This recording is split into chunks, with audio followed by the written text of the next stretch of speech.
하나님은 영이시니 예배하는 자가 영과 진리로 예배할지니라. 아멘. 사도신경으로 우리의 신앙 고백하시겠습니다.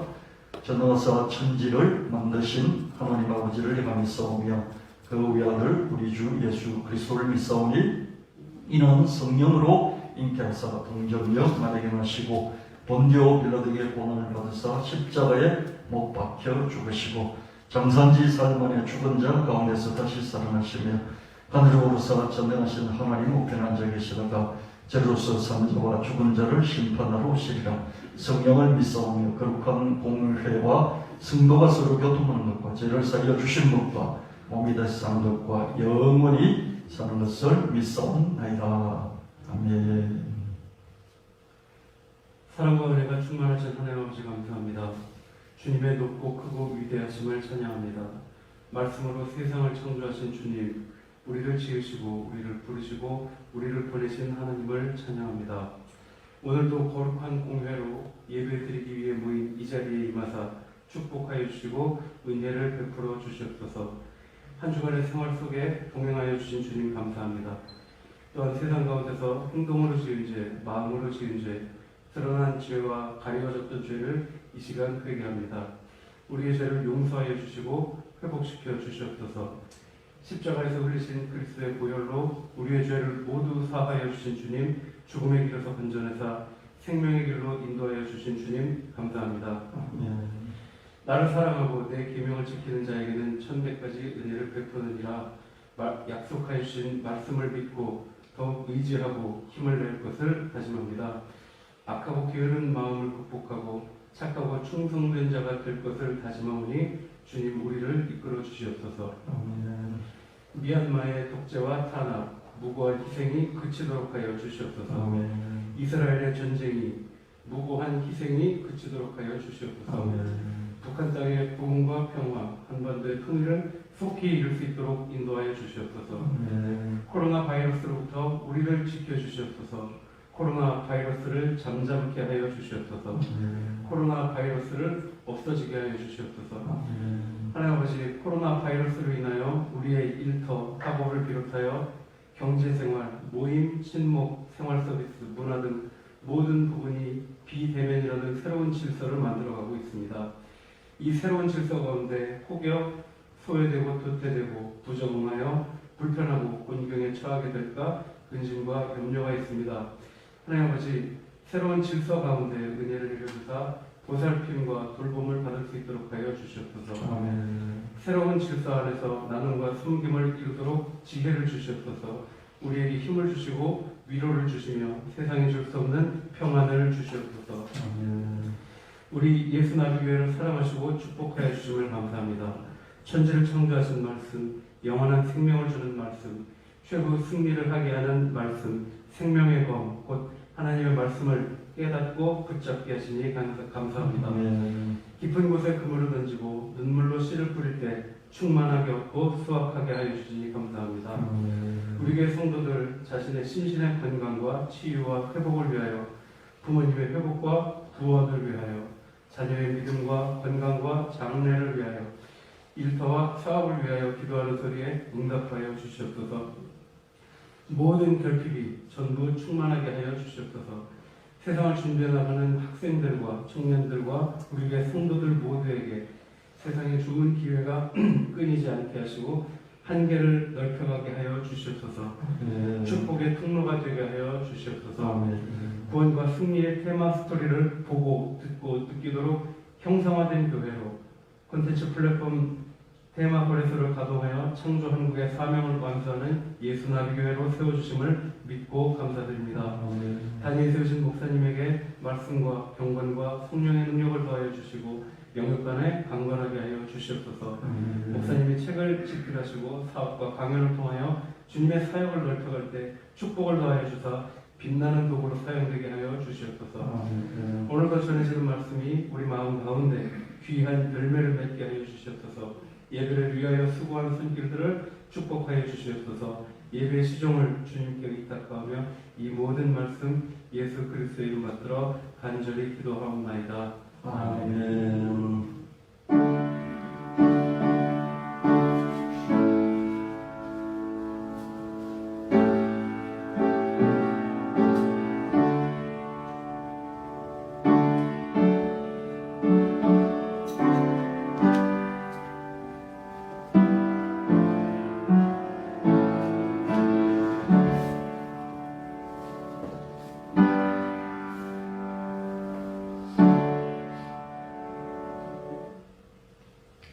하나님 말씀 받겠습니다. 갈라디아서 3장 13절 14절 말씀. 그리스도께서 우리를 위해 저주를 받은 바 되사 율법의 저주에서 우리를 속량하셨으니 기록된 바 나무에 달린 자마다 저주 아래 있는 자라 하였습니다. 이는 그리스도 예수 안에서 아브라함의 복이 이방인에게 미치게 하고 또 우리로 하여금 믿음으로 말미암아 성령의 약속을 받게 하려 함이라. 로마서 8장 17절 말씀. 우리가 하나님의 자녀라면 하나님의 상속자로서 그리스도와 공동 상속인이 되는 것입니다. 그러므로 우리가 그리스도와 함께 영광을 받으려면 그분과 함께 고난도 받아야 합니다. 요한복음 14장 12절 말씀. 내가 진실로 내게 이르노니 나를 믿는 자는 나의 하는 일을 저도 할 것이요 또한 이보다 큰 것도 하리니 이는 내가 아버지께로 감이니라.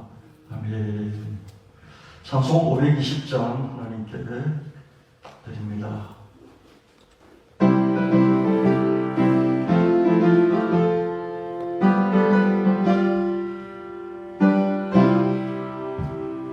듣는 사람마다 복음 전하여 복스러운 소식 복을 던지세. 모든 사람에게 전할 소식은 어느 누구나 오라. 어느 누구나 주께 나오라. 어서 와서 주의 말씀 들으라. 할아버지가 오라 하시니 어느 누구나 오라. 오는 사람들은 지체 말고서 문 열었을 때 들어오시오. 생명길은 오직 구주 예수니 어느 누구나 오라. 어느 누구나 주께 나오라. 어서 와서 주의 말씀 들으라. 할아버지가 오라 하시니 어느 누구나 오라. 언약하신 대로 이룰 것이니 누구든지 언약할 수 있네. 받은 사람에게 생명이로다. 어느 누구나 오라. 어느 누구나 주께 나오라. 어서 와서 주의 말씀 들으라. 할아버지가 오라 하시니 어느 누구나 오라. 아멘.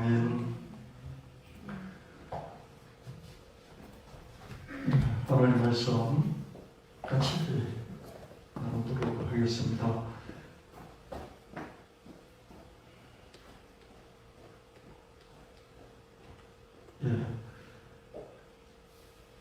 마태복음 25장 46절 말씀에 그들은 영벌에 의인들은 영생에 들어가리라 하시니라. 영벌도 있고 영생도 있다는 것을 여러분 다시 한번 기억해 주시면 감사하겠습니다. 영생, 영원히 생명 가운데 사는 그런 인생도 있고 영원한 벌, 벌을 받되 영원히 받는 이런 인생도 있다. 하나님의 그랜드 뷰, 하나님의 그랜드 디자인, 큰 그림 속에는 영생과 영벌이 있구나. 우리는 예수를 믿음으로 말미암아 영생 쪽으로 우리는 선택된 자들이다. 그렇게 믿으시길 바라고요. 마태복음 25장 41절에 또 왼편에 있는 자들에게 이르시되 저주를 받은 자들아 나를 떠나 마귀와 그 사자들을 위하여 예비된 영원한 불에 들어가라. 하나님께서 감옥을 만드셨어요. 우리나라에도 보면 국가마다 감옥이 있잖아요. 그죠? 정상적인 영역이 있고 비정상적인 영역인데 비정상적인 영역의 대표적인 것이 감옥입니다.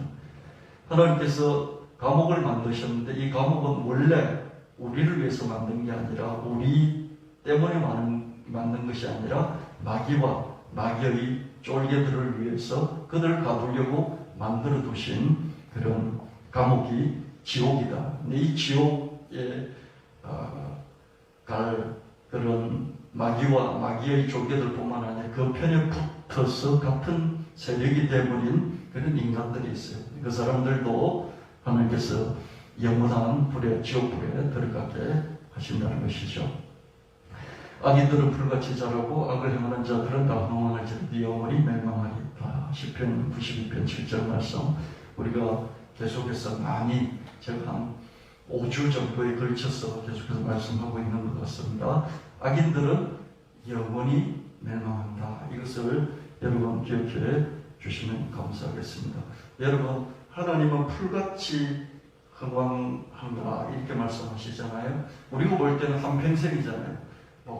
80, 90 올해도 살고 또 그 자식들까지 잘 되잖아요. 그래서 우리는 너무 악인들이 잘 된다 이렇게 보는 거예요. 근데 하나님 시각으로 보면 풀 같은 거예요. 잠시 잠깐. 하나님에게 100년, 200년은 짧은 세월이잖아요. 그렇죠? 우리는 죽고 없으니까 당대 보지를 못했죠. 근데 하나님은 오랜 시간 속에서 보시기 때문에 풀같이 잠시 잠깐이다 이렇게 보시는 거예요. 그렇죠? 그래서 우리도 하나님의 시각을 가질 수 있어야 되겠습니다. 지금은 저렇게 흥황해 있는 것 같지만은 반드시 망할 것이다. 하나님께서 가만두지 아니할 것이다.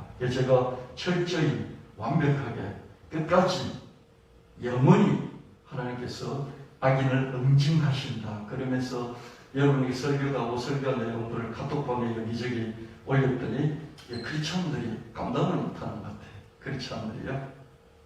지금 미도기로는 사랑의 하나님, 자기 아들을 주시기까지 사랑하셔서 인간을 구원하시는 이 하나님, 그 하나님에 대해서만 이렇게 듣고 또 그 하나님이 익숙해 있는데 영원히 다시 악인들을 부활시켜서라도 목을 따버리시고 철저하게 응징하시고 하나님은 무자비하신 하나님이다. 이렇게 전했더니 그걸 못 받아들이는 거예요. 여러분, 그걸 못 받아들인다는 건 뭐냐면 그 말씀을 전하지 않아서 그 말씀에 관한 것을 듣고 그 말씀에 관한 믿음이 안 생겨서 거부감이 생기는 것이죠. 그래서 도망을 가버리는 거죠. 도망을 가버리든지 받아들이지 않고 도망가고 방대하는 그런 것을 봅니다. 그러나 성경은 반드시 그렇게 말씀하고 있다. 그걸 여러분 기억해 주시면 좋겠습니다. 불과 며칠만 있으면 구데리안은 독일의 장군이에요. 구데리안이 해안으로 빠져나가는 길목을 막고 프랑스 해안으로 빠져나가는 길목을 막고 포위망을 완성할 그런 상황이었어요. 길목을 딱 막아버리고 영국군이 더 이상 못 가도록 영국은 해협을 통해서 적군에게 포위당한 자국 병력을 여러분 독일이 그죠? 처음에는 1차 세계대전 때 베르사유 조약을 맺고요.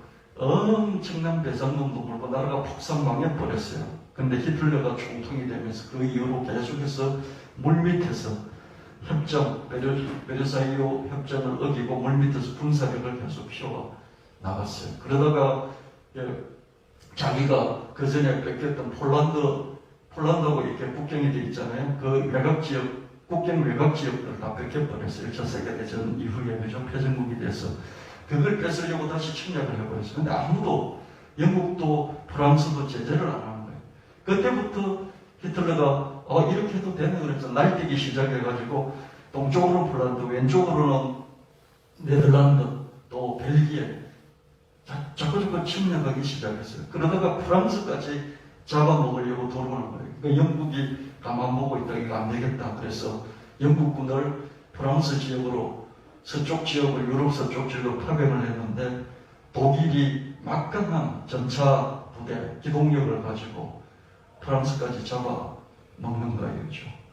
그래서 영국군이 후퇴를 해야 되는데, 퇴각을 해야 되는데 도관에들은 지가 돼버린 거예요. 그렇죠? 지금 그런 상황을 다루고 있습니다. 영국은 해협을 통해서 적군에게 포위를 당한 자국 병력들을 대피시킬 계획을 세우기 시작했습니다. 처칠은 대응 선박들을 정박시키기에 가장 좋은 프랑스 칼레 항구를 철수작전의 거점으로 선택을 했습니다. 그래서 칼레를 지키기 위해서 상계의 정예 연대를 영국군이 또 파괴를 했어요. 독일군에게 전멸을 당해버렸습니다. 인명손실은 엄청났지만 영국은 이 인명손실을 당하는 동안에 독일군의 시선을 돌려서 다른 계획을 세울 수 있었습니다. 칼레 병력을 파견하는 것이 무척 중요한 역할을 했는데 결국에는 점령당했지만 칼레에서 그 병력이 독일군의 발목을 묶고 있지 않았다면 나머지 영국 원정군 병력과 프랑스군 병력이 덩케르크 해안에 도달해서 프랑스 덩케르크 해안에 도달해서 구출될 때까지 버티기 위한 방어선을 구축하지 못했을 것입니다. 불과 수시간 뒤면 수십만 명의 연합군 병력이 학살당하거나 포로로 잡힐 것처럼 보였던 바로 이 순간에 히틀러는 논란이 많은 결정을 내렸습니다.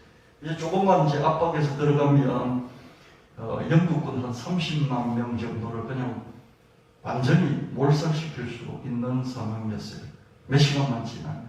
근데 히틀러가 이상한 결정을 내려버리는 거예요. 독일군이 연합군을 함부로 거의 몰아넣었을 때 히틀러가 공격을 중지하라는 명령을 내려버렸어요. 독일 전차 지휘관들은 이렇게 생각했죠. 미친놈과 제정신이 아니고 우리가 이기기 직전인데 미쳐버린 거죠.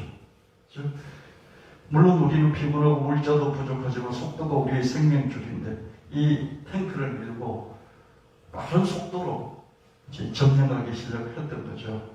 프랑스를 점령하고 이제는 영국군까지도 다 괴멸시키기 직전이었습니다. 여기서 멈춰 세우라 하다니. 하지만 명백한 명령이 있기 때문에 멈출 수밖에 없었어요. 그렇게 멈춰선 채로 대체 뭘 하고 있는 거지? 이건 말도 안 돼. 독일의 전차 부대 장군들이 이런 생각을 한 거죠. 이런 명령이 내려진 이유 중에 하나는 며칠 전에 장군들이 히틀러의 권위를 무시하고 자율적으로 행동을 했던 점이에요. 히틀러는 자기가 통수권자이고 자기 명령에 따라야 한다는 것을 보여주고 싶었기 때문에 그냥 스톱 이렇게 시켜버린 거죠.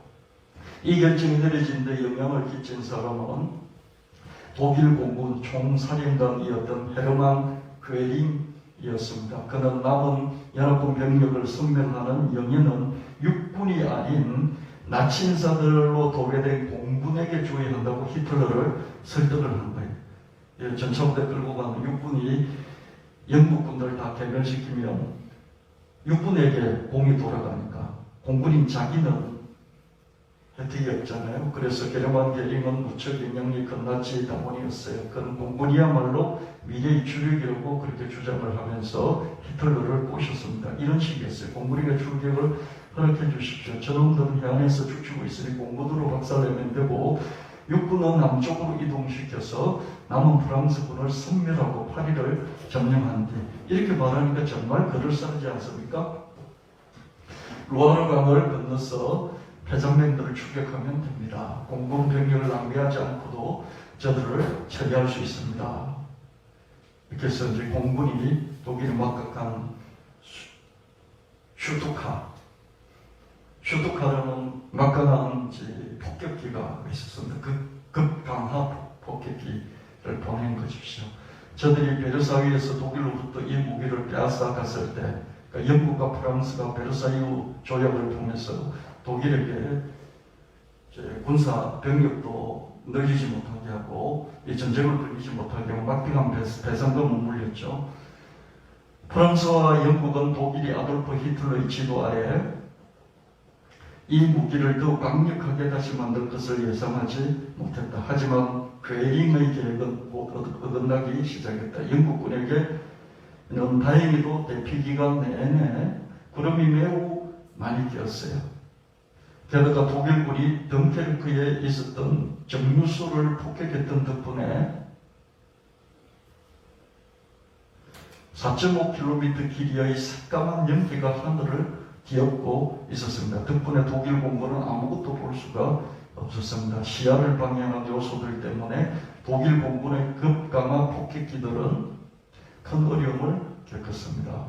게다가 날씨가 개기 시작했을 때도 슈투카, 급강화 위에서 수직으로 팍 내리면서 폭격을 퍼붓는 그런 이 폭격기들이 목표물을 잘 맞추지 못했습니다. 1.8km 상공에서 급강하를 시작하면 병사들로 가득 찬 구축함이 연필처럼 보였어요.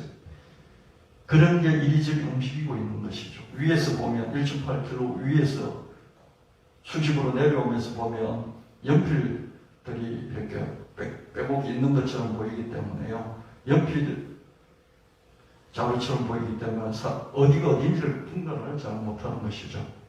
그렇게 먼 거리에서 움직일 물체를 맞추는 건 정말 어려워요. 겨링의 폭격기들은 또한 예상치 못한 적과 맞닥뜨렸습니다. 영국 남부에 있는 영국 전투기 사령부에서 전쟁 개시 후 처음으로 전투기가 사령부 독일의 공주 무쇠권을 깰 수 있게 됐습니다. 대피작전 도쿄에서 영국 남동부에서부터 덩케르까지 보낸 스피파이어, 허리케인 이런 전투기들이 제법 잘 활약을 해주었어요. 물론 손실도 있었지만 상당히 효과적이었죠. 독일급 강화 폭격기들을 대량으로 격추시켜 주었어요. 독일 공군은 여러 척의 영국 해군 함선을 폭격했지만 해변에 있던 연합군 병력이나 그들을 캐러온 구조선들을 섬멸하는 데는 실패했습니다. 여러분 이런 내용인데요. 이게 덩케르크 철수작전입니다. 1940년 2차 세계대전이 한참 진행 중이었던 1940년 영국 본토로 철수하기 위해서 프랑스 북부 덩케르크 해안으로 막 몰려들던 영국군을 완전히 개멸시킬 기회를 독일군이 놓쳐버렸어요. 왜 그런 일이 벌어졌을까요? 1940년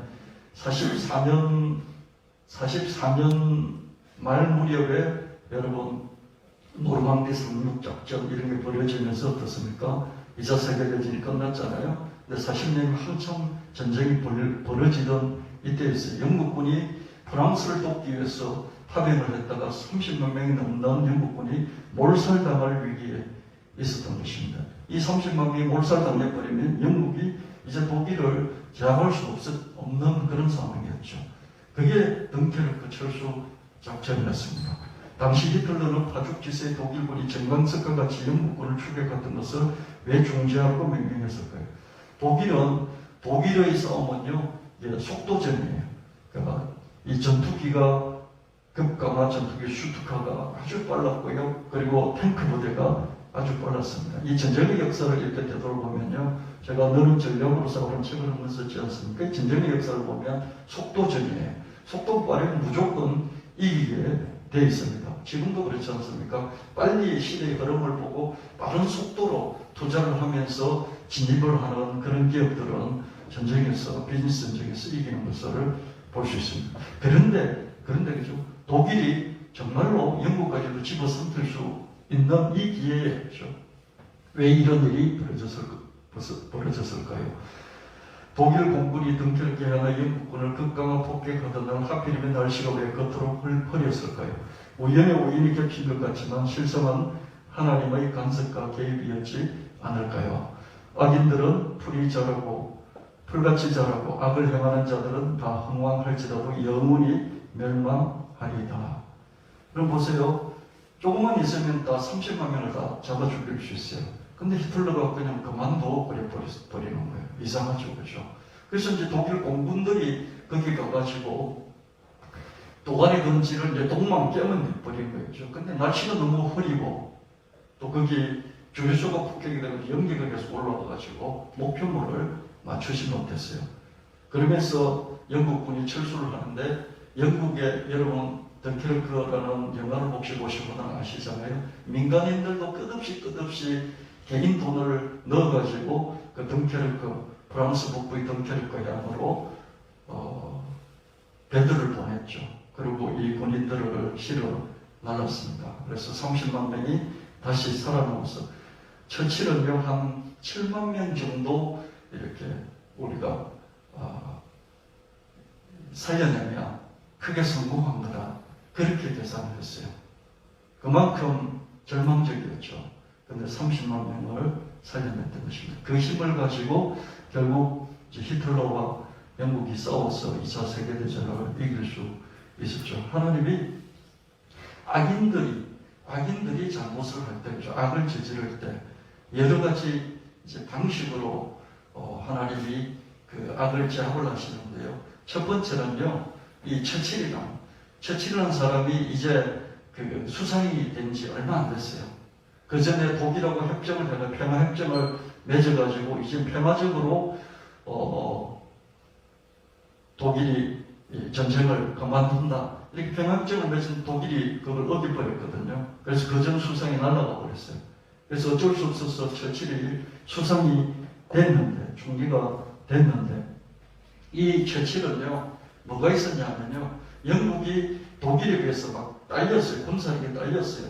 근데, 처칠의 캐릭터, 이 특징이 뭐냐면요, 저런 악인들에게는 절대로 굴복할 수 없어.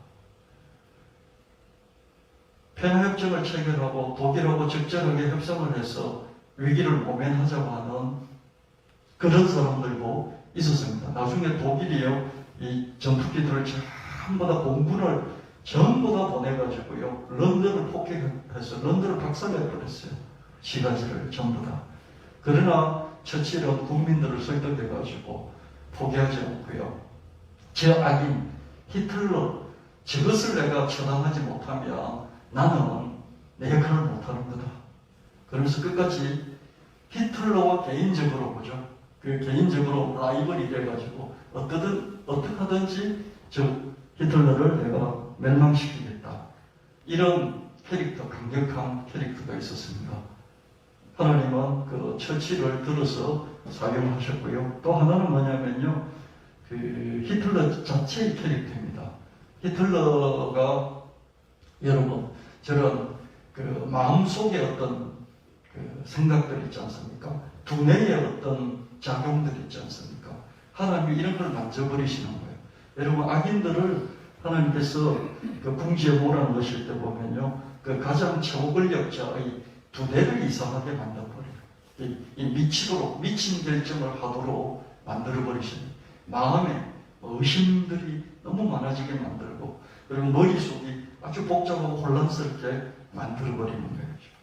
하나님께서 악인을 멸망시켜 주시는 방법이 많이 있는데 그 중에 대표적인 게요, 최고 권력자들의 마음하고 머리를 푹 건드리시면서 이상한 결정을 해서 스스로 멸망해버리도록 그렇게 하나님께서 하시는 것을 역사를 되돌아보면 그런 적이 종종 있습니다. 최고 권력자들이 휘두르면서 전쟁을 벌이면서 많은 사람을 죽일 때 끝에 가면 그 사람이 미쳐버리는 그런 경우들이 종종 있습니다. 하나님은 악인들이 풀같이 흥망할지라도 반드시 영원히 멸망시키신다. 이것을 여러분들이 꼭 기억하시길 바랍니다. 이런 하나님이 두렵다, 너무 무섭다 이렇게 생각하지 마시고, 우리가 하나님이 있는데 우리가 저지른 죄들에 대해서는 긍휼히 여기시고 불쌍히 여기시면서 용서를 하시지만 악인들의 그 악한 죄들은 절대 용서하지 아니하시고 끝까지 영원히 당대에 처벌을 못하면 악인들을 부활시켜서 처벌하시되 영원한 마귀들을 가두기 위해서 만들어 놓은 그 감옥에 악인들도 같이 집어넣어 버리신다. 이것을 확실하게 여러분들이 저장해 놓으시고 이 신앙으로 여러분들도 바깥에 누구에게 전달할 때 확실하게 당당하게 전달해 줄 수 있는 저와 여러분이 되어야 하겠습니다. 요한복음 17장 3절 말씀, 영생은 곧 유일하신 참 하나님과 그가 보내신 자 예수 그리스도를 아는 것입니다. 하나님은 오직 하나이시다. 유일하시다. 하나님이 유일하시다. 유일하다는 그 외에 딴 것이 없다. 이런 말씀입니다. 저기 청년들, 저 뒤에 청년들 저 보세요. 자, 전하는 이 말씀을 오늘 귀를 기울여서 잘 들으시길 바라요. 깜빡하지 말고요. 저는 이 설교 한 편을 준비하려고 일주일 내내 준비를 해요. 여러분 준비한다고 되는 게 아니잖아요. 또 생각을 하고 기도를 하고 구상을 해서 딱 틀을 잡고 거기에 맞는 말씀을 끌어오고 거기에 맞는 자료들을 가지고 오지 않습니까? 그렇죠? 근데 제가 설교 한 편으로 이 한 시간에 모든 걸 전달할 수 없어서 카톡방에 동영상도 올리고 읽어보라고 하고 들어보라고 하고 이렇게 합니다. 그리고 그 동영상들을 제가 이 검색을 해서 찾아서 그걸 편집을 해서 여러분에게 주기까지는 저도 많은 시간을 공을 들인단 말이에요. 근데 저는 그렇게 되어 있는 요리를 여러분에게 드리는 거잖아요. 그 요리를 씹어서 먹는 그것까지는 여러분이 하셔야 된다는 것이죠. 여러분 스스로 요리를 하려면 많이 힘들잖아요. 근데 요리되어 있는 걸 드리니까 그걸 눌러서 듣기만 하면 되는 것이, 들어서 소화만 시키면 되는 것이죠. 제가 많은 공을 들여서 시간을 들여서 한 거니까 여러분에게 시간이 압축이 되잖아요. 시간을 벌게 되잖아요. 그렇죠? 그래서 여러분 여기서 제가 다 하면 시간이 1시간 가지고 부족해서 설교하기가 그렇죠. 그래서 동영상을 틀어드리지 못합니다. 그래서 올려드리는 것을 여러분들이 꼭 보시고요. 지금 못 봤으면 내일이라도 이렇게 보시고요. 그러니까 놓치지 말고 다른 사람들이 이거 보고 의식을 지적인 능력을 확장해 나가는데 정보를 확장해 나가는데 나는 그만큼 떨어지네 이렇게 생각하시면서 여러분 공부하는 첫 번째 목적이 제가 뭐라고 그랬죠? 그냥 호기심 충족을 위해서 더 알고 싶었어. 이거 당장 이게 내한테 쓰이지 않도록 내가 더 알고 싶었어.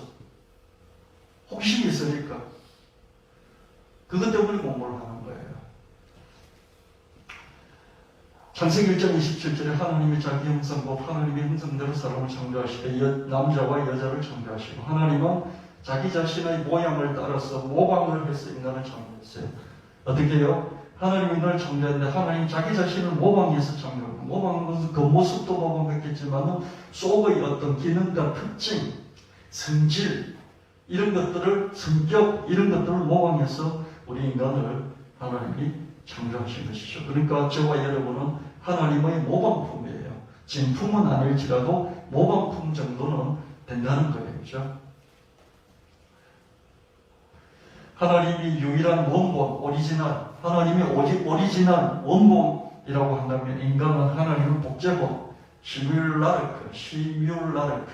여러분 시뮬라르크가 뭐라고 그랬습니까? 시밀러는 비슷하다는 거예요. 시밀러 비슷한. 시밀러 투 그러면 비유라고 그러잖아요. 이것을 저기다 갖다 대서 나란히 놓아서 뭔가 설명하는 거예요. 나는 참 포도나무요. 내 아버지는 농부라. 너희는 포도나무의 가지라. 이렇게 말씀하시는 게 뭐냐면 하나님과 예수님과 우리 관계를 설명하려고 하는데 우리가 잘 못 알아먹으니까 예수님이 우리가 잘 아는 포도나무를 딱 두고 포도나무를 두시고 거기에다가 하나님 갖다 붙이고 거기에다가 예수님 갖다 붙이고 거기다 우리를 딱 갖다 붙여가지고 야 여기 몸통이 있지 포도나무 그 다음 그 옆에 농부가 있지 그리고 포도나무 가지가 있지 요 관계가 우리와 하나님과 나의 관계야 이러면서 서로 아무런 관련이 없는 걸 딱 갖다 붙여가지고 어떡합니까? 설명을 하는 이런 것들이 비유입니다. 이런 걸 비유라고 하죠. 전혀 관련이 없는 걸 갖다 붙여서 설명을 하는 것이 비유입니다. 예수님 무슨 포도나무입니까? 그죠? 안 그렇습니까? 예수님 무슨 포도나무예요? 예수님도 자기를 설명하기 위해서 구약에서 제사 드릴 때 어린 양을 잡아들여서 속죄 제사를 드리지 않습니까? 그래서 예수님을 하나님은 어린 양이다. 하나님이 제사의 주인이시고 제사의 주인이 짐승을 갖다 바치잖아요. 그죠? 잡아서 바치는 게 제사지 않습니까? 제물을 갖다 바치는 게 제사인데 제주가 하나님이시고 제물이 어린 양인 예수님이다. 이렇게 구약에서 제사 드리는 것에다가 예수님과 하나님을 갖다 붙여가지고 하나님이 제주이고 제사장이고 예수님은 그 어린 양이다. 이렇게 표현을 하는 거예요. 이게 비유죠. 그죠? 그럼 실체가 아니죠. 예수님 무슨 어린 양입니까? 예수님 무슨 참 포도나무입니까? 설명이 안 되니까 설명하려고 그렇게 우리를 이해시키려고 말씀하시는 것이죠. 우리는 하나님 모르지만 하나님은 우리를 아니까 하나님 낮추셔서 설명을 하려고 우리가 아는 것 가지고 자기 자신을 설명해 주시는 예수님을 설명해 주시는 거예요. 저 천당을 설명해 주시는 천국은 마치 그러면서 쭉 이야기들 천국을 설명해 주는 한두 가지가 아니라 수도 없이 많은 비유들을 이야기를 들어서 천국을 설명해 주시는 천국이 무슨 그런 겁니까? 그죠? 천국이 무슨 염소와 양을 골라내고 천국이 무슨 이렇게 고기를 잡아가서 그 고기 중에 좋은 고기는 남기고 나쁜 고기는 버리고 이런 게 어떻게 천국이겠습니까? 아무리 설명해도 저기 있는 것을 여기에 갇혀서 살고 있는 우리는 이해할 길이 없으니까 우리에게 있는 것 가지고 천국에 빗대어서 딱 갖다 붙여서 천국을 자꾸 설명 이게 비유이고 비교입니다. 이걸 시뮬러라고 합니다. 시뮬러. 비슷하게 연결시키는 것이죠. 이해되셨습니까? 하나님, 예수님 어린 양입니까? 그림 그리는 거 보면 하나님 보좌가 있고 그 우편에 어린 양을 앉혀놨어요. 이 너무 논센스예요. 예수님 무슨 어린 양입니까? 그죠? 그냥 비유잖아요. 그죠? 어린 양 같은 이런 거잖아요. 근데 거기도 어린 양을 다 보좌에다 앉혀놨어요. 그죠? 너무너무 논센스인 것이죠. 예, 이해를 못하고 있는 것이죠. 여기서 시뮬라크라는 건 뭐냐면은 비슷한 것을 이렇게 연결시키는 이걸 우리가 진품이 있으면 모방품이고 복사품이고 또 어떻습니까? 유사품인 것이죠. 그래서 하나님이 진품이라면 우리는 복제품, 복사품, 시뮬라크이다 또는 아바타라고 말한다. 우리는 하나님의 아바타이다. 아바타라는 단어에는 땅에 내려오다는 뜻이 있습니다. 위에서 땅으로 이렇게 내려오다 이런 뜻이. 하늘에 계신 하나님이 땅에 와서 뭔가 자기 모습을 드러내는데 땅에 와서 드러낸 모습이 누구냐?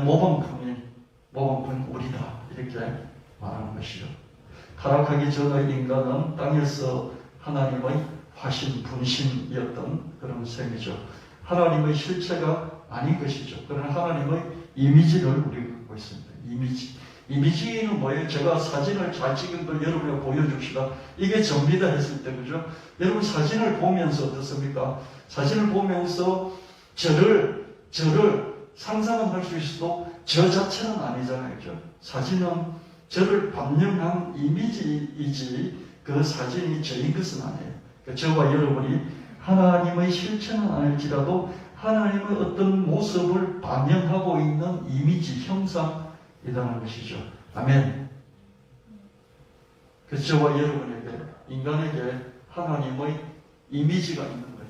그걸 다른 말로 흔적이라고 그러고요. 다른 말로 그림자라고 합니다. 실체는 아닌 것이죠. 하나님 뭔가 실체가 있는데 그 실체 옆에 그림자가 있잖아요. 우리에게도 하나님의 그림자가 있다. 이렇게 볼 수 있는 것입니다.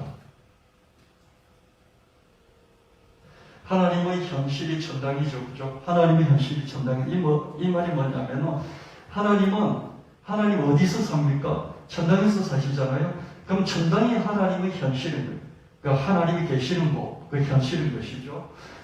저와 여러분의 현실은 뭡니까? 여기 시와 정왕동, 여기 예수나비교회 예배당, 이것이 저와 여러분의 현실인 것이죠. 저와 여러분 천당가 있지 않잖아요. 그죠? 그렇듯이 하나님의 현실은 저 천당이에요. 우리는 가보지 않으니까 모릅니다. 그러나 하나님의 현실은 그게. 이 천당이 원본이라면 하나님의 비현실, 하나님의 비현실은 하나님의 현실은 하나님 지금 있는 곳이 아닌 그 비현실은 지구를 비롯한 우주, 이 우주죠. 그죠? 이 우주는 천당의 복제본인 것이죠. 하나님 계시고 하나님이 실제로 계시는데 우리는 하나님의 모방품으로서 그림자이듯이 천당이 있으면 천당의 모방품이 뭐냐면 이 지구를 비롯한 우주라는 것입니다. 하나님이 창조하신 우주라는 것이죠. 천당에 계신 하나님은 천당의 복제본인 우주를 창조하셨을 뿐만 아니라 접속하시고 관리 경영하고 계십니다. 하나님은 하나님의 초대형 슈퍼컴퓨터라고 할 수 있는 우주를 일투로 삼으시고 이 컴퓨터 속에서 하나님의 아바타라고 할 수 있는 인간을 상대로 일하십니다. 아바타가 뭐라고 그랬습니까? 쉽게 말하면 그냥 인형, 캐릭터 이렇게 표현을 할 수 있죠. 그죠? 나가 아닌데 나처럼 표현을 해놓은 것이죠. 그죠? 그게 이전에는 그림으로 이렇게 나를 사진으로 그렸지만 초상화 같은 걸 그렸지만 그죠? 왕들의 의지를 그렸잖아요. 그죠? 그렇지만 나중에 어떻습니까? 동영상 애니메이션으로 표현되다가 지금은 어떻습니까? 또 인형 같은 걸로 만들 수도 있겠죠. 그죠? 이게 나는 아니지만 나를 이렇게 드러내는 그런 분신, 화신이라고 볼 수 있죠. 그러면 하나님이 만드신 지구와 이 우주 전체를 그죠? 이 우주 전체를 이렇게 표현해 봅시다. 하나님이 만드신 가상의 세계니까 하나님 비현실이니까 하나님 현실은 천당이니까 천당밖에 하나님 창조하신 이것을 하나님의 초대형 슈퍼컴퓨터라고 한번 생각해 보세요. 지구를 비롯한 이 우주 전체, 우주 크기도 우리가 잘 모르긴 하죠. 그죠? 이 우주를 하나님이 그냥 하나님의 컴퓨터다. 하나님 맨날 책상에 앉아가지고 부팅을 하고 이렇게 작업을 하는 컴퓨터다. 이렇게 생각을 해보십시오. 그럼 컴퓨터에서 작업을 할 때 어떻게 작업합니까? 이 컴퓨터 안에 있는 하나님의 아바타인 저와 여러분을 데리고 일을 하시는 것이죠. 이것을 여러분 잘 이해를 하고, 여러분 이걸 이해를 하는 게 뭐냐면요, 여러분 아무리 성경을 읽어도요, 하나님을 성경에 나와 있는 그 정도만 알 수 있고요, 알아도 그냥 비상적으로 그냥 이렇다 그러니까 이렇다 그런 것만 우리가 받아들여서 하나님을 대충 이해를 하고 있고요, 천당도 그렇게 이해를 하고 있어요. 그렇다면 더욱더 하나님을 잘 이해하려면 어떻게 됩니까? 결국은 상상력의 싸움입니다. 상상력의 싸움입니다. 이 컴퓨터 안에서 컴퓨터 바깥을 이해하려고 하니까, 컴퓨터 바깥에 있는 하나님과 천당을 이해하려고 하니까 어떻습니까? 컴퓨터 속에서는 이해가 도무지 안 되는 거죠. 그래서 예수님은 어쩔 수 없어서 이 안에 있는 것 가지고 비유로 나는 참 내가 길이요 진리요 생명이, 뭐 예수님이 길입니까? 그죠? 예수님이 우리가 이렇게 다니는 무슨 고속도로이십니까? 그죠? 예수님 길이 아니시잖아요. 근데 길이라고 표현해 주시는 것이죠. 우리가 이해하기 쉽도록.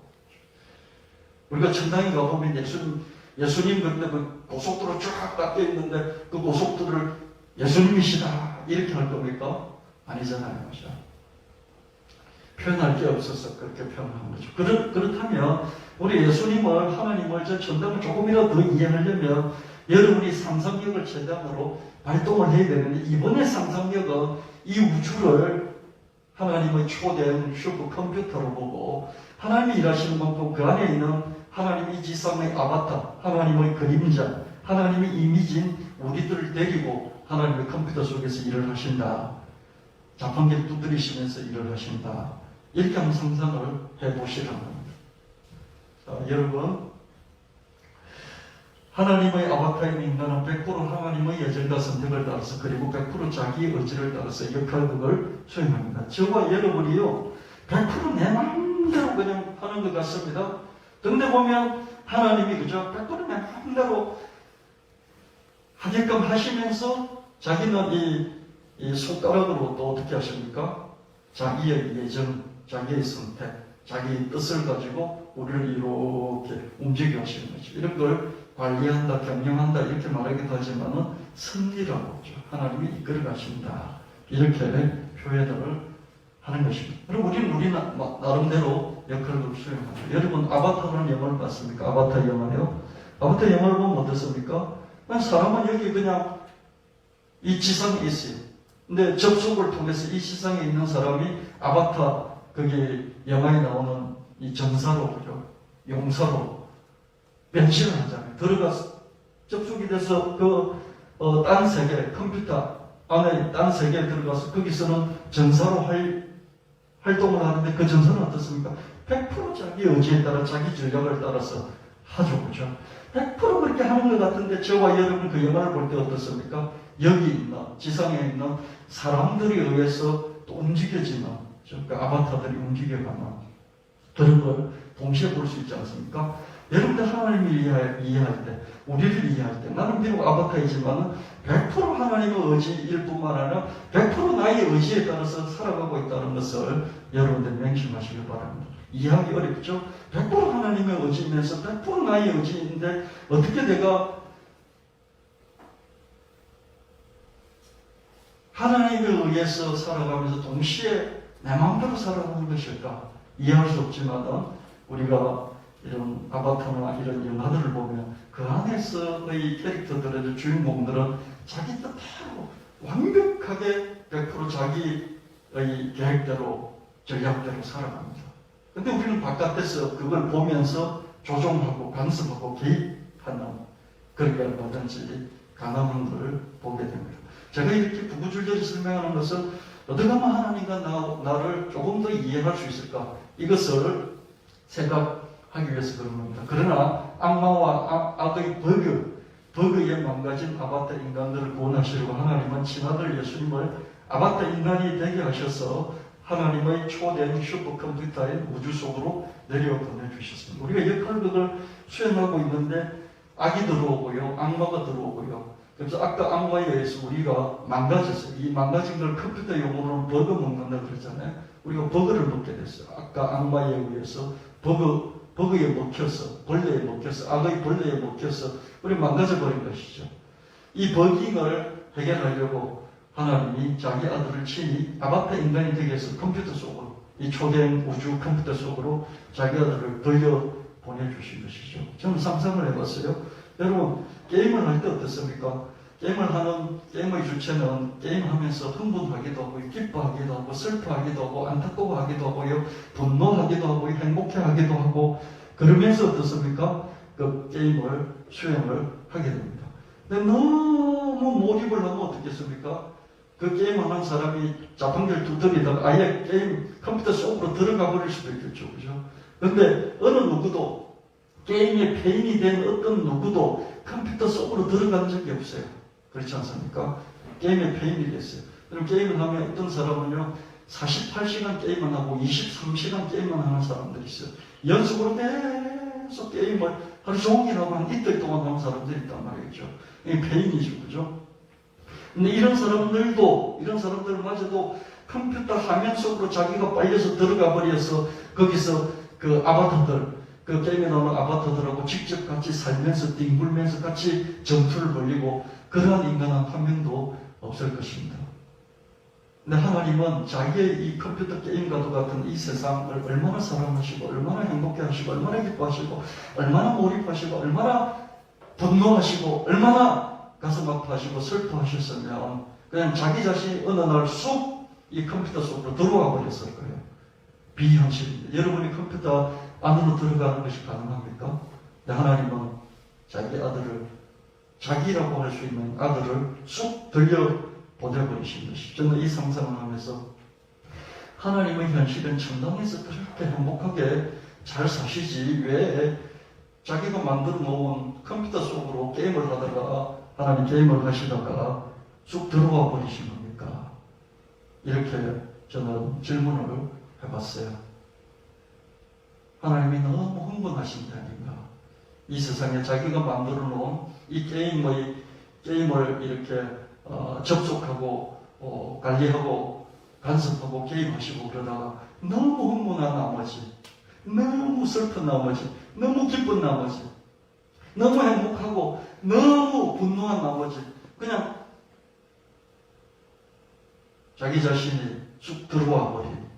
그래서 아바타들하고 그냥 한판 같이 어울려서 그 컴퓨터 속에서 자기 역할극을 직접 수행하시는, 뒤에서 조종하고 관리하고 섭리하는 게 아니라 이런 상상을 해보면서 야, 하나님이 천당이 되게 지루하신 모양이다.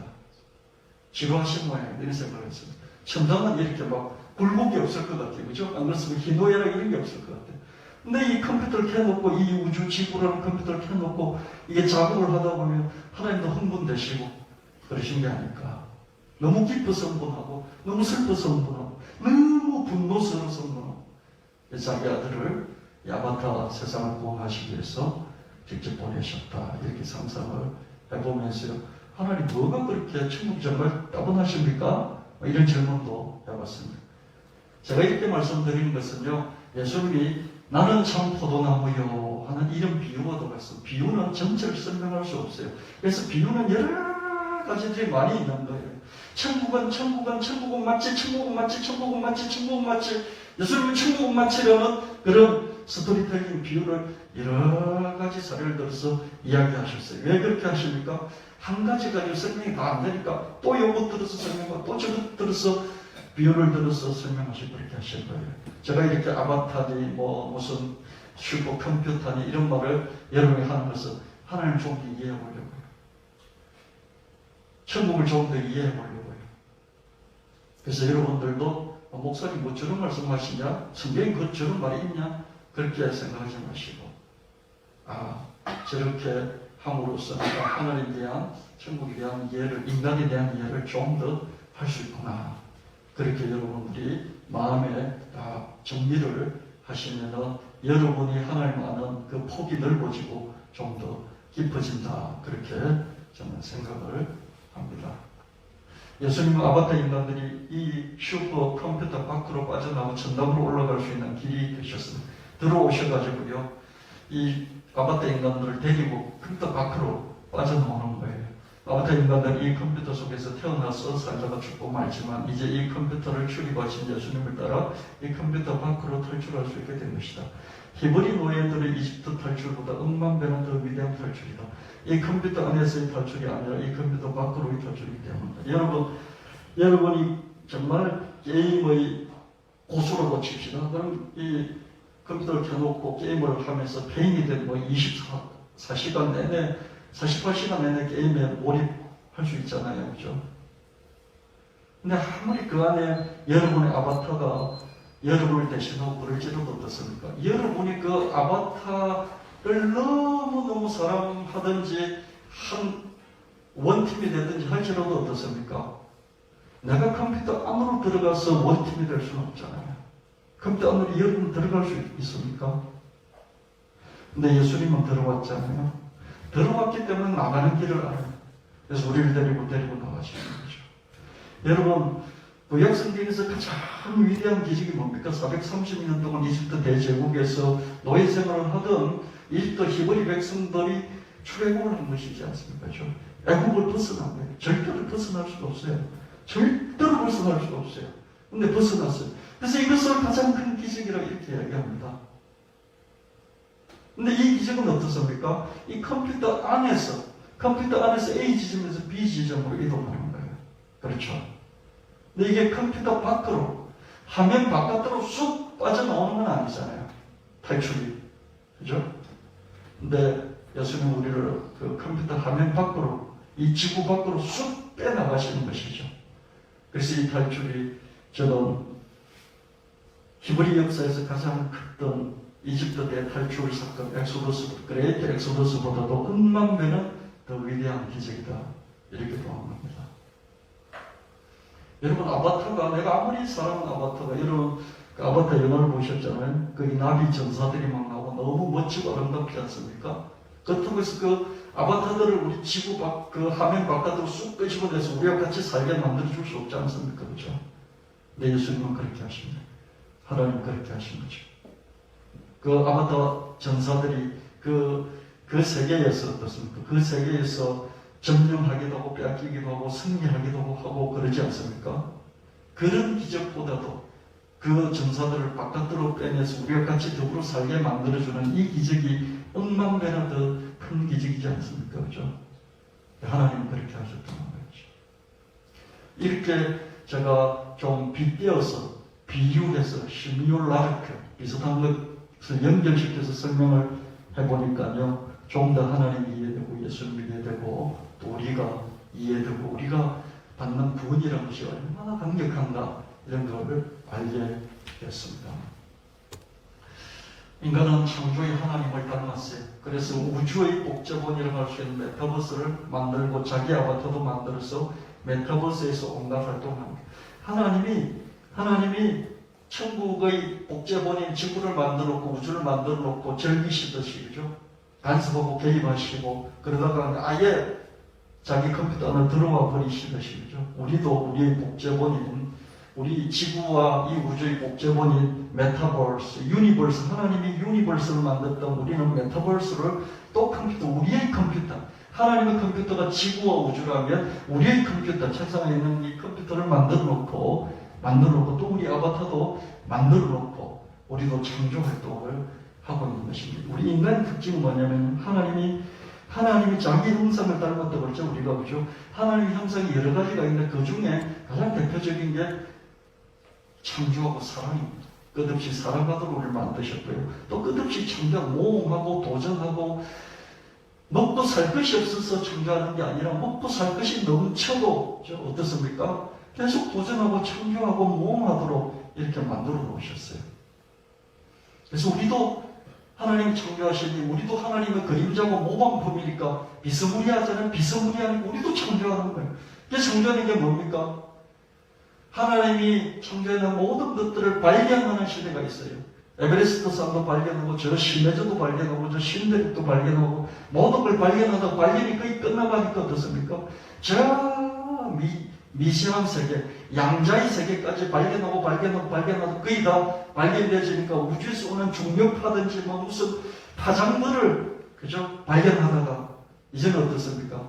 그런 것들도 다 이제 막 어느 정도 세팅이 되어지니까 컴퓨터 속에 있죠. 컴퓨터 속에 가상세계, 메타버스로 우리 현실은 이 우주 지구지만 컴퓨터 안에 새로운 세계를 만들어 놓는 거죠. 그걸 창조하는 것이죠. 이게 인간입니다.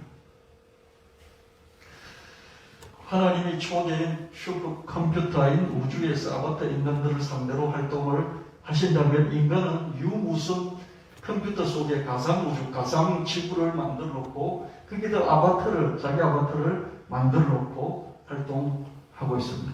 지금 이게 한 10년 전부터 쭉 꾸준히 진행됐는데 지금은 아주 이게 아주 뭐라고 할까요? 많이 확산되고 있고요. 앞으로도 확산되고 있고요. 될 거고요. 만약에 거품이 꺼지더라도요. 잠잠해진 것 같은데 물밑에서는 끝없이 진행되어서 하나님이 이 우주에 너무 심취해 계시는 이 지구의 인간 아바타들에게 너무 심취해 있듯이요.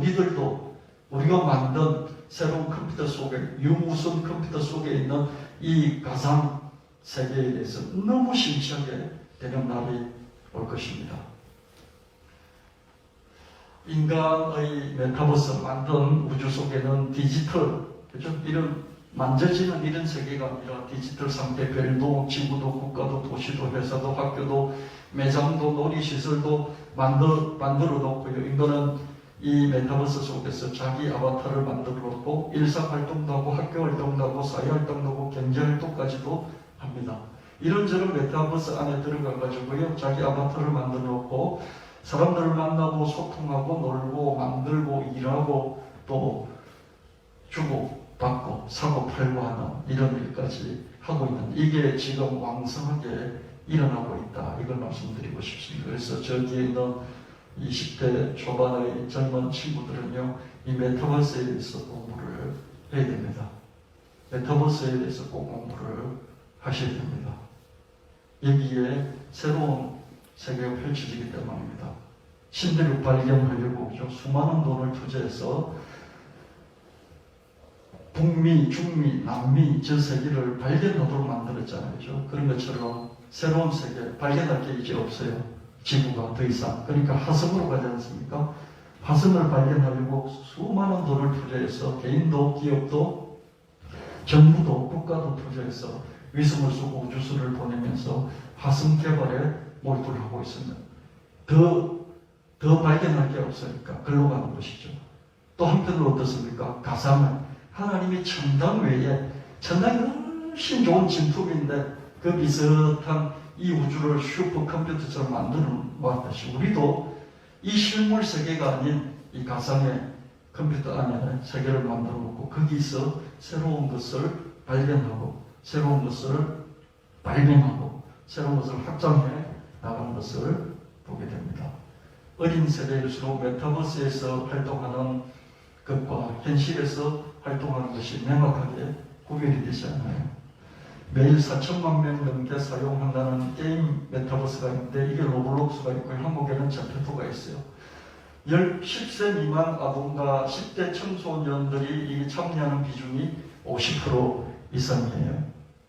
미국의 로블록스 같은 이런 게임 메타버스, 이 게임 안으로 들어가서 하는 메타버스 4천만 명이 우글거리는데 4천만 명 중에 25%가 약 한 1,000만 명 정도가 0살에서 1살에서 9살까지 뭐라고요? 4천만 명 중에서 1,000만 명이 1살에서 9살이 거기서 우글거리고 있다고요. 먼저는 게임에서 또 엔터테인먼트에서 그다음 마케팅, 패션, 부동산 이런 영역에서 메타버스 활동이 지금 활발하게 일어나고 있고요. 앞으로는 모든 영역에서 메타버스 활동이 확대될 전망입니다. 그래서 여러분 우리 청년, 20대 초반 청년들 반드시 메타버스에 대해서 공부를 하고 여기서 무엇을 할 것인가 그런 노력들을 하면 좋겠다. 이 생각을 드립니다. 이 메타버스가 또 사그라들 수도 있어요. 사그라들었지만 물밑에서는 또 5년, 10년 계속해서 활동하면서 발전해 나갈 것입니다.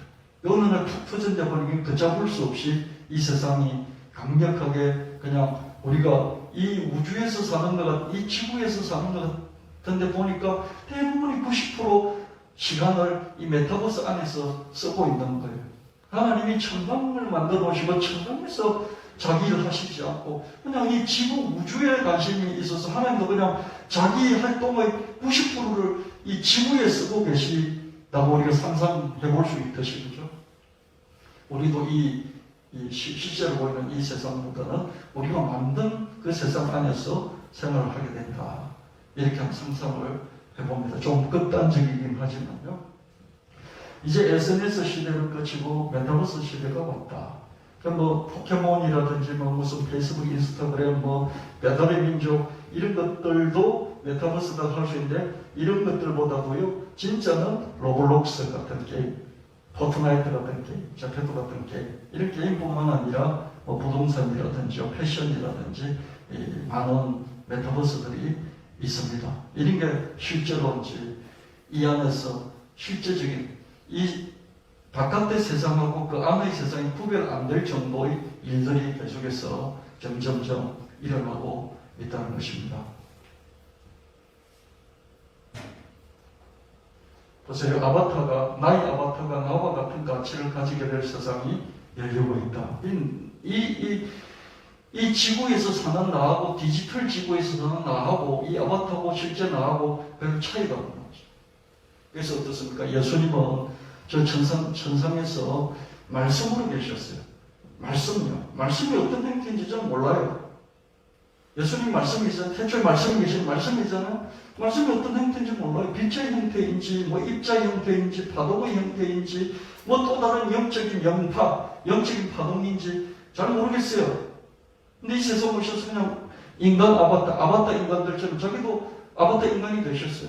지금 예수님은 무슨 모습이냐? 그냥 아바타 인간이 더 글로리파이드, 더 영광스럽게 바뀐 모습으로 천당에 계신 거예요.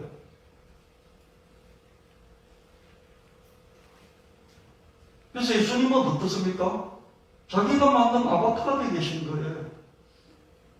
자기가 만들어 놓은 아바타가 되어서 그냥 예수님과 아바타 예수님으로 바뀌고 계시거든요. 지금 모습도 그럼 천당에 가서 볼 예수님 모습 어떻습니까? 우리 모습을 하고 있는 거예요. 우리 아바타 인간들과 같은 모습, 자기가 만든 아바타 인간과 같은 모습으로 천당에 지금 계신다고요.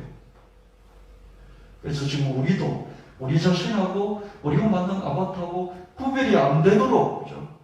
하는 데까지 우리도 갈 거라고요. 왜? 우리가 하나님 닮았으니까. 하나님 그러고 계시고 우리도 그러는 거예요. 그렇게 딱 프로그래밍이 되어 있어요. 하나님이 창조주이시니까 우리도 창조하는 모습으로 모방 보면 비스무리하게 지어졌다고. 비스무리하게 지어졌으니까 우리도 어떻습니까? 실제 나보다도 우리 아바타에게 더 신경을 쓰는 거죠. 실제 나는 헐벗고 굶주릴지라도 이 컴퓨터 속에 있는 아바타들은 막 그 부자로 만들어주나 이런 게 되거든요. 예수님은 어떻습니까? 오셔서 자기 자신을 십자가에 못 박으시고 자기는 벗기는 수치를 당할지라도 우리에게 옷을 입혀주셨잖아요. 그죠? 의인 옷을 입혀주셨잖아요. 의로움이라는 옷을 입혀주셔서 우리를 기적으로 왕족으로 만들어주셨잖아요. 그럼 우리도 우리의 아바타 세계, 우리의 가상세계, 컴퓨터 세계에서 우리 아바타들에게 그렇게 대우를 한다는 거예요. 나보다도 아바타를 더 귀하게 여기는 이런 시대. 지금 1살에서 9살짜리들이 이렇게 하고 있습니다. 그래서 게임이라든지 엔터테인먼트에서 이런 게 좀 더 발전이 됐는데요. 제약이 없어요. 아무런 제약이 없고요. 또 어린 세대들이 핵심으로 참여를 하고 있고요. 그리고 거기서 어린 애들이 자기들끼리 뭉쳐서 다녀요. 그래서 현실과 연결고리가 반드시 있게 되고요. 현실에서 하는 거하고 그 안에서 하는 거하고 구별이 잘 안 되고요. 그리고 그 안에서 놀다 보니까 돈을 버는 거예요. 놀다 보니까 돈. 자, 보세요. 여기 보세요. 로블록스라는 게임이 있는데요. 이 게임 플랫폼이에요. 이 플랫폼 안에요. 들락달락 하면서 4천만 명이요. 5천만 개 게임을 만들었어요. 자기들이 들락달락하면 자기들이 게임을 만드는 거예요. 그런 툴을 만들면 자기들 알아서 게임 만들어줘요. 이 안에 게임 개발자가 200만 명인데 4천만 명 중에 대부분은 게임을 즐기고요. 그 중에 한 200만 명은 자기들이 그냥 놀다가 보니까 이제는 노는 것 재미없어 그러면서 나도 게임 만들래 그러면서 그게 있는 툴을 따라서 게임의 도구를 가지고 자기들 게임을 만들었어요. 근데 200만 명 중에서 40만 명이 전업이에요. 이게 또 게임 만드는 게 자기 직업이 되어버렸어요. 그래서 날마다요 40만 명이 이 플랫폼 로블록스라는 게임 플랫폼에 들어와서 놀기도 하고 같이 연합하기도 하고 그리고 게임 만들기도 하고 거기서 만들어서 또 팔기도 하고 이렇게 되어버렸어요. 이 그냥 플랫폼, 이 플랫폼에 컴퓨터 안에 있는 뭐 어떤 하나 메타버스에 여기 들어가가지고 40만 명이 매일 출퇴근하면서 돈벌이를 한다니까요. 이게 계속 커질 거예요. 그래서 이 게임 회사가 상장을 했던 지금 현대차 있잖아요. 현대차보다도 더 시가총액이 더 큰 회사가 되어버렸어요. 게임 회사가 되죠. 여러분 우리나라 뭐 방탄소년단이니 뭐 K-뷰티니 뭐 K-드라마니 K-영화니 뭐 시끌벅적하고 대단하지 않습니까? 웹툰이니 뭐 그 다음에 K-드라마, K-영화, K-뭐 뮤직 뭐 대단하죠. 그죠? 이런 것들을 이제 콘텐츠 산업이라고 봐요. 이 콘텐츠 산업이 한국에서 한 13조 정도, 매출액이 한 13조 정도, 우리 기업들 원래 13조예요. 이 13조 중에 55%가 뭐냐면 게임 회사들이 차지해요. 뭐 방탄소년단이 이렇게 시끌벅적한 것들도 어떻습니까? 45%밖에 안 돼요. 다 나머지 다 합쳤어. 그러면 55%를 어디서 차지한다고요? 게임 회사에서 차지한 게임 산업이요. 왜 게임 산업입니까? 지금 게임 산업이요. 이런 들어가서 게임만 하는 게 아니라 그 안에서 그냥 모든 생활을 하는 걸로 바뀌어버리니까 앞으로 더 커지는 거예요. 그럼 이렇게 많은 사람들이 모이고 자꾸 커져가는 여기에서 경제까지 일어나는 거예요. 그래서 그냥 놀던 애들이 개발해서 40만 명이 여기서 돈을 버는 걸로 바뀌어버린 것이죠. 우리나라에는 네이버에서 제페토라는 게 있어요. 제페토가 뭡니까? 제페토는요, 피노키오 있잖아요. 피노키오 목각 인형을 만들어서 살아 움직이게 만든 그 할아버지가 이름이 제페토예요. 제페토가 만든 게 뭡니까? 창조해서 만든 게 자기가 애를 낳아서 만든 건 아니지만 목각 인형의 생명을 불어넣어서 너무 잘 만들어서 그 사람처럼 움직이는 게 뭡니까? 그리고 말을 하는 게 피노키오잖아요. 이름이 제페토예요. 왜 제페토로 불렀을까요? 좀 상징적인 것 같습니다. 우리가 아바타를 만들었지만 아바타가 그냥 우리 자식처럼 내 본신처럼 내 하신처럼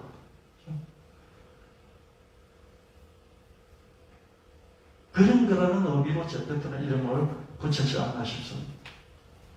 제페토는 지금 한 2억 명 정도 가입되어 있고요.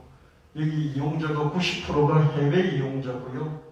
이 이용자의 80%가 Z세대. Z세대는 1살부터 20살, 21, 23살, 25살 이 정도까지를 Z세대라 이렇게 얘기합니다. 80%가 이런 젊은 세대인 것이죠. 여기서 블랙핑크도 이렇게 아바타를 만들어서 여기서 활동하고 트와이스도 여기서 아바타를 만들어 놓고 활동을 하고 있습니다. 여기서 렌지라는 사람은요, 의류 디자이너인데요, 그냥 우리가 입는 옷을 만들어 파는 게 여기 들어가 있는 아바타들에게, 나도 아바타를 만들잖아요, 너도 만들잖아요. 그럼 이영명이 여기서 아바타를 전부 다 아바타를 가지고 이 안에서 활동하거든요. 이 아바타들이 옷을 입어야 될 거다 치지 않습니까? 벌거벗길 수 없잖아요. 하나님이 자기 아담과 하와에게 옷을 지어 입혀 주셨듯이요. 예수님이 자기는 벌거벗어도 이 아바타인 인간 아바타들에게 어떻습니까? 의 옷을 입혀 주셨듯이요. 우리도 나는 지금 벌거벗고 있을지라도, 그렇죠? 나는 좀 지금 못 살지라도 이 아바타들에게 옷을 입혀주는 것이죠. 그래서 여기서 아바타용 옷을 지어 입혀서요, 한 달에 이 제페토에서 상당한 돈을 벌어들이고 있습니다. 여러분, 의류 디자이너인데, 그죠? 요 속에 들어가서 인형의 옷을, 가상 인형의 옷을 만들어 입히고 있다. 트래비스 스콧이 이런 게임 플랫폼에서 공연을 해가지고요 1200만 명이 접속을 해서 한 100억 넘게 돈을 벌었다 이런 내용도 있고요. 방탄소년단이 포트나이트라는 게임에서 그죠 파티 로얄이라는 커뮤니티 공간에서 게임만 하다가 휴전하자 그러면서 파티 공간을 만들었어요. 거기 사람들이 몰려드는데 거기서 뮤직비디오를 공개했는데요. 4억 명이 아바타를 가지고 참여를 했다 이렇게 말하고 있습니다. 디센트랜드라는 이런 이제 플랫폼이 있는데 이 메타버스이죠. 디센트랜드라는 메타버스인데 이기는 토지를 사고 팔아요. 여러분 컴퓨터 안에 있는 토지 그죠? 실물이 아니에요. 실물하고 연결되는 게 아니에요. 그냥 컴퓨터 안에만 있는 그런 거예요. 컴퓨터 딱 끄면 없어져 버리는 거예요. 근데 그 안에서 토지를 사고 팔아요. 근데 이 토지 값이 싸지 않아요. 10,000원부터 시작해서 100만원, 1,000만원, 억 단위까지 사고 팝니다. 컴퓨터 꺼버리면 없어질 것을 사람들이 돈을 주고 사고 있다니까요. 또 순천향대에서 코로나 때문에 자기 아파트를 가지고 다 참여해서 나 김종춘 아파트가 이 신입생 환영회 신입생 입학식에 참여를 한 거죠. 그렇죠? 일표 달고 난 누구다 그러면서 그죠? 이런 식으로 발전하고 있고요. 제가 제페토에 들어가 봤어요. 지난 금요일날 제페토가 뭐지? 들어가가지고 이렇게 저 캐릭터를 하나 만들어 봤어요. 여러분도 제페토 들어가가지고요. 뭐 만들어 보시고 여러분 애들에게도 애들 아마 다 하고 있을 거예요. 무릎도 보고요. 그렇게 하면 어떨까 싶습니다. 이 옷들은요, 전부 다 제가 사서 입혀야 돼요. 이 구두도, 양말도요. 처음에 벌금 벗겨져 있죠, 그죠? 그리고 저 얼굴, 그죠? 저 조금 닮았습니까? 제가 금요일날 그냥 제 휴대폰으로 이렇게 사진을 툭 찍어가지고 올리면요, 저 닮은 캐릭터를 직접 뭐 머리 모양 다 만들어줘요. 제가 금요일쯤 되면 이렇게 수염이 많이 나 있거든요. 깍지 그냥 찍었더니 저렇게 수염까지도 해가지고 올렸어요.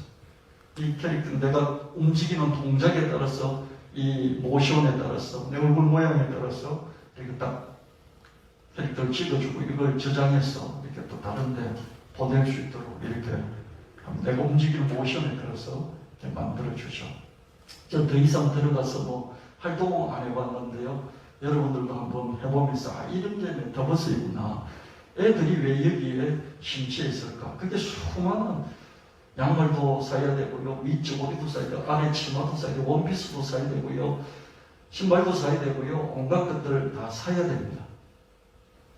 근데 애들은 자기는 헬버스도 어떻습니까? 여기 들어서 자기 아바타에게 온갖 것 사주면서 여기서 활동하고 있다니까요. 그리고 자기 아바타들끼리 모여서 커뮤니티를 만들어서 교제하고 활동하고 이렇게 하고 있다는 겁니다. 그래서 지금 10대들도요, 여기 너무 심취해서 학교도 안 가고 그런 문제이긴 하겠지만 어떻습니까? 이런 걸 안 할 수가 없고요. 또 20대들마저도 메타버스에 대해서 공부를 해야 됩니다. 왜 그렇습니까? 사람들이 자꾸 몰리니까요. 그래서 모든 대기업들, 중견기업들도 틈만 난 저기 어떻게 들어가지? 그러면서 컨설팅을 받고 있습니다. 왜 그렇습니까? 사람들이 몰리니까. 구찌라든지 뭐 이런 것들이 다 거기에 들어갔는데요. 거기에 따라서 구찌 상품을 안 팔아요. 뭘 팝니까? 구찌 상품을 가상으로 만든 거 있지 않습니까? 구찌 백은 1,000만 원인데 저기는 10,000원 주면 살 수 있어요. 가상으로 백을요. 근데 자기 아바타에게 그거 사서 선물하는 거예요. 거기 다 들어가요. 또 구찌 상품에 계속 익숙해지면 어떻습니까? 얘가 나중에 커서 현실 세계 속에서 구찌 상품 사는 거예요. 그게 안 들어갈 수가 없어요. 사람이 몰린 곳에는 모든 것이 일어나기 때문에 비즈니스는 거기서 일어나죠. 돈이 거기에 몰릴 수밖에 없죠. 그죠? 그 사람들이 현실 세계하고 메타버스, 하나님이 저 천당하고 이 자기가 만든 우주하고 구별 안 하고 그냥 왔다 갔다 하시면서 하시듯이 우리도 우리의 메타버스를 왔다 갔다 하면서 어린 세대일수록 구별이 없이 현실 감각이 없는 거죠. 지금 땅에서 사는 거하고 그 메타버스 안에서 사는 거하고 이 구별을 못하는 거죠. 지금 1살짜리, 2살짜리들이겠죠. 그렇게 해서 앞으로 계속해서 이 부분이 발전될 것이다. 10년 전에도 이미 세컨 라이프라든지 어린 교육에서 이런 게 많이 나왔었거든요. 그래서 저는 다 죽어버린 줄 알았어요. 죽어버린 줄 알았는데 물 밑에서 계속해서 저변을 확대하고 있었다는 것이죠.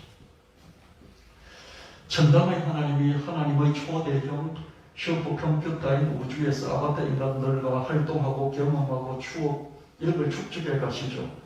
우주에서 지구에서 사는 인간은 유무선 컴퓨터 속의 메타버스에서 자기 아바타와 활동하고 경험하고 이 추억하는 이런 것들을 축적해 가고 있죠. 인간은 우주에서 활동, 경험, 추억은 물론 메타버스에서 활동, 경험, 추억도 다 가지고 우주 밖으로, 이 컴퓨터 밖으로 빠져나와서 언젠가는 우리가 천당으로 들어가게 될 것입니다. 할렐루야. 저와 여러분이요, 이 세상 살면서 이 세상 사람은 전부 다 버리고 완전히 순수한 영혼만 가지고 저 천당에 가서 영원히 살 것이다. 저는 그렇게 생각하지 않습니다. 여기 살았던 모든 경험, 나쁜 경험들까지도, 이 상처까지도, 그 상처의 이 흉터까지도 갖고요. 그리고 메타버스 안에서 살던 것까지도 그 경험과 추억과 활동을 가지고요. 우리는 어느 날 이 세상을 빠져나와서 천당으로 하나님이 현실 세계로 갈 것이라 저는 그렇게 믿습니다. 그렇기 때문에 여러분들이 이 세상 현실 세계에서도요 멋지게 사시고요, 메타버스 안에서도 아바타 만들어놓고 멋지게 살고요, 여러분 자녀들에게도 그렇게 가르쳐야 된다는 것이죠.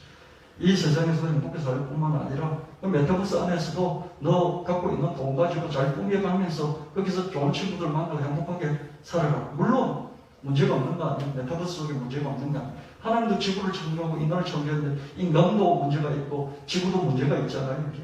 메타버스 안에서도 문제가 있습니다. 싸움 나가야죠. 인간이 메타버스와의 접속을 끊는 순간 메타버스 속에 자기 아바타의 활동이 정지되어 버리죠. 그죠? 컴퓨터 꺼버리면 어떻습니까? 정지되어 버리죠. 하나님이 우주와의 접속을 끊으시면 아바타 인간들의 활동도 정지될 것입니다. 하나님이 꺼버린 게 뭡니까?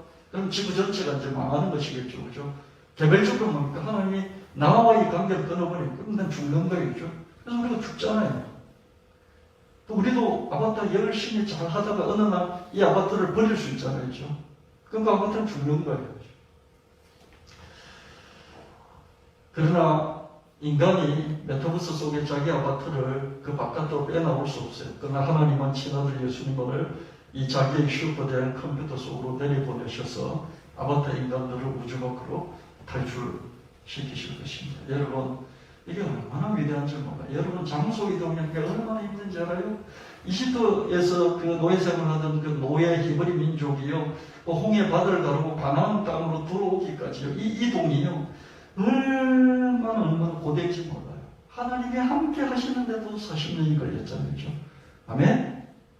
하나님 함께 하시는데 낮에는 불기둥으로, 밤에는 구름기둥으로, 낮에는 구름기둥으로, 밤에는 불기둥으로 함께 하셨음에도 불구하고 그 이집트 땅에서 가나안 땅으로 홍해를 가르는데도 시간이 걸렸고 그 홍해에서 가나안 땅으로 40년이 걸렸어요. 하나님 함께 하셔서요. 이런 컴퓨터 안에서 이동하는데도 이렇게 힘이 드는데 그 컴퓨터 안에 있는 것을 쑥 끄집어내서 화면 바깥으로 끄집어내서 실물로 여기 딱 같이 살게 하고 아바타를 또 끄집어내서 나와 같이 대등하게 제페토 할아버지가 피노키오 같이 막 같이 살듯이 이렇게 만든다는 게 얼마나 위대합니까? 하나님은 우리를 그렇게 하셨나요? 아멘. 아멘. 시간이 너무 지나버렸는데 하나님 세상에서 처럼 살아서 독생자를 주셨으니 그를 믿는 자마다 멸망하지 않고 영생을 얻게 하려 하시니 우리가 디지털 지구 속으로 들어가서 우리의 아바타들을 디지털 지구 밖으로 탈출시킬 수 없지만은 하나님 독생자 예수님을 통해 아바타 인간들을 지구 밖으로 천당으로 탈출시킬 것이다. 주 예수를 믿으라 그래 너와 내 집이 구원을 받으리라. 디지털 지구, 우리가 만든 디지털 지구는 결국 아바타들의 무덤이 되고 말 것이지만은 그러나 우리는 어떻습니까? 우리는 예수님을 통해 지구 탈출을 하고 천당에 들어가는 이런 구원을 얻게 되는 것입니다. 하나님은 하나님 비현실은 지구에서 우리를 하나님 현실은 천당으로 이끌어 가실 것입니다. 하나님이 이 아바타를 얼마나 사랑하셔서 그렇게까지 하시는지 모르겠습니다. 우리도 그런 성적이 있기 때문에요. 여러분 아이들이 메타버스에 있는 자기 아바타들에게 너무 많은 애정을 이렇게 투입할 수도 있습니다. 그럴 때 여러분들이요, 나무라기보다는 하나님이 우리를 그렇게 하셨듯이 얘도 자기의 창조물의 아바타에 이렇게 하는구나 그러면서 이해를 하시고 오히려 그걸 잘 이렇게 창조적으로 할 수 있도록 잘 가이드를 해주시면 좋겠다, 이런 말씀을 드리도록 하겠습니다. 오늘 드린 말씀의 요지는요, 하나님의 참다운 하나님, 또 하나님의 컴퓨터인 이 우주, 그리고 우리가 사는 실물인 이 실제 지구, 그리고 우리가 만든 디지털 이런 지구, 이런 관계를 통해서요, 하나님과 우리의 관계를, 예수님 관계를 좀 더 이해를 할 뿐만 아니라 우리가 얼마나 위대한 구원을 받는 존재인가, 그런 걸 한번 상상해 보시고요. 하나님 우리에게 막강한 권력을 주셨다. 얼마나 우리를 사랑하시기 때문에 이 세상에 오셔서 우리에게 너가 말하는 대로 다 될 것이다, 말의 권세도 주시고요. 내가 한 것도 네가 할 뿐만 아니라 내가 한 것보다 더 큰 것도 할 것이다, 이런 말씀을 주시겠습니까? 그래서 우리가 그 믿음을 가지고요, 우리 어린애들이 아바타 이 세상에서 그 돈들을 무조건 다 투자해서 아바타에게 좋은 것들 다 사주듯이요, 하나님이 우리에게 그렇게 하시는구나, 이 생각을 하시면서요, 하나님 다시 한 번 더 붙잡고 하나님 좀 더 이해하고 하나님 더 사랑하고 하나님과 원팀을 이루는 저와 여러분 되시기를 예수님의 이름으로 축원합니다. 하나님 아버지 감사합니다. 오늘 말씀을 통해서 하나님에 대해서, 또 저 청각에 대해서, 또 우리 현실의 삶에 대해서, 메타버스 속의 삶에 대해서 조금 더 이해를 하게 하시니 감사합니다. 이 말씀을 하는 것은 하나님을 더 사랑하기 위한 것입니다. 하나님 더 가까이 다가가기 위한 것입니다. 하나님과 하나가 되기 위한 것입니다.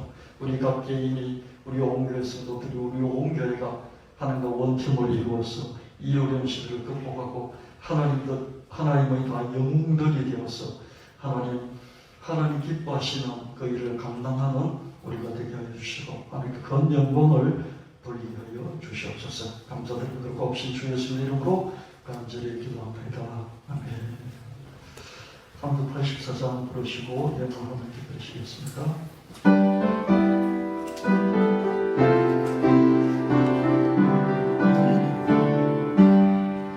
나의 갈 길다가도록 예수 인도하시니 내 주 안에 있는 능력 어찌 의심하리요. 믿음으로 사는 자는 나를 위로하겠네.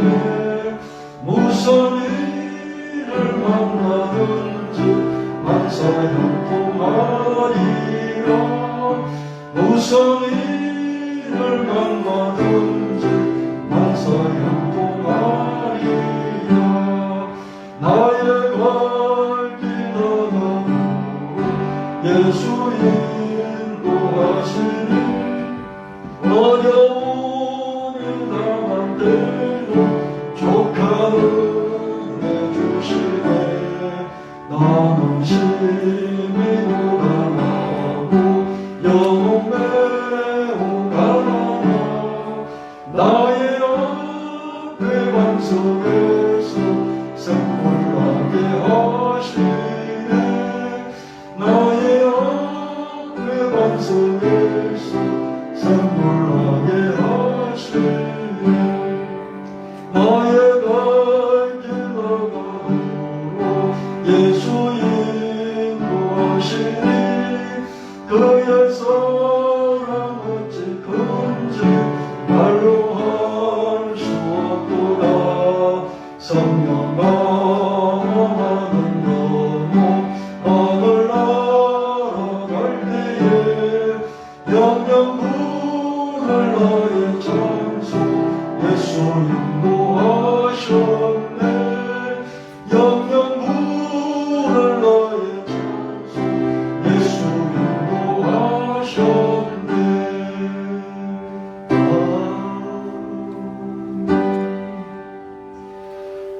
아버지 몸을 드립니다. 시간을 드립니다. 마음을 드립니다. 물질을 드립니다. 하나님 허명하시고 하나님 기억하시고 잊지 마시고 우리가 드리는 예물 하나님 기도장과 함께 드립니다. 기도장은 낱낱이 개별적으로 기억하시고 때를 따라서 응답하시되 30배, 6배, 100배, 1000배, 만배, 억만배까지 갚아주시고 우리 당대의 후대의 내세에 하나님 넘치도록 하나님 응답하여 주시옵소서. 우리 깍개이 우리 교회가 하나님 큰 물질과 큰 능력을 얻게 하여 주셔서 하나님 맡겨주신 사명을 감당하고 감당할 수 있도록 축복하여 주시옵소서. 주 예수 그리스도의 이름으로 간절히 기도합니다. 아멘.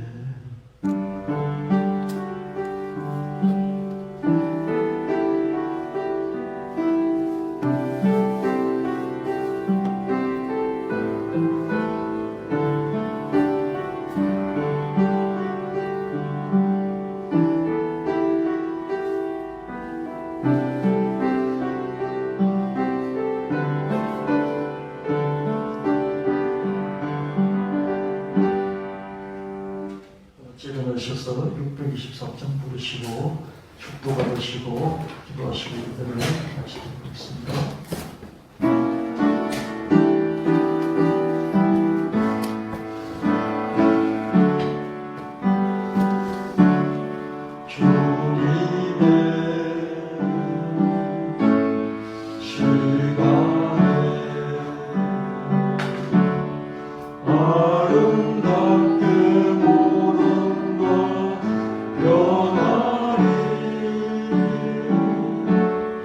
주님 나의 발길을 인도하여 주시니 주의 뜻을 따라서 살리라.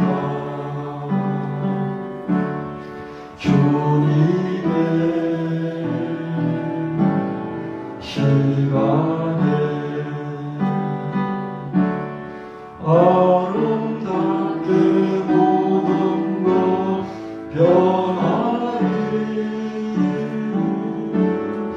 나의 정성 다하여 주를 찬송하오니 주의 뜻을 이루어 주소서.